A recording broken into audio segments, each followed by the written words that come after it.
প্রথমে আমরা স্টার্ট করি সাইনবোর্ড থেকে। তো ওই গাড়িটার নাম হচ্ছে অল্টো K10। তো এই গাড়িটা আজ লেভিলেশন হবে। তো ভিতরটা প্রথমে আপনাদেরকে দেখিয়ে দিই। তারপরে আমি লেভিলেশনটা নিয়ে চলে গেলাম রোদে। তো রোদে রাখলে একটু ভালো ফিটিংও হয় আর লাগাতেও সহজ হয়। তো আমি একটু রোদে রেখে দিলাম।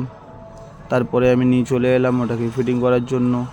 তো ফিটিং করতে করতে যারা যারা আমার পেজটাকে এখনও ফলো করেনি অবশ্যই ফলো করে নিন আর চ্যানেলটাকেও সাবস্ক্রাইব করে দিন। আর এরকম ভিডিও পেতে থাকতে বেল আইকনটি অবশ্যই ক্লিক করবেন যেন আবার নেক্সট আপনাদের কাছে ভিডিও পৌঁছে যায়। তারপরে আমার ফুল এক সাইডটা কমপ্লিট হয়ে গেছে। তো এক সাইডটা কমপ্লিট হয়ে যাওয়ার পরে এই সাইডটা বাকি আছে। তারপরে আমি মিডিলের ফাইবার থেকে এটা স্টার্ট করছি।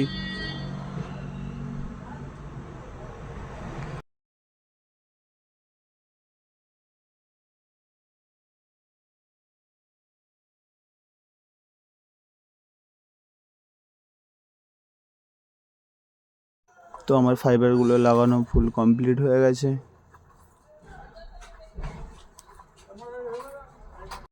কেমন লাগছে অবশ্যই আমাকে কমেন্টে জানাবে আর তোমাদের কমেন্টের আমি অপেক্ষায় আছি।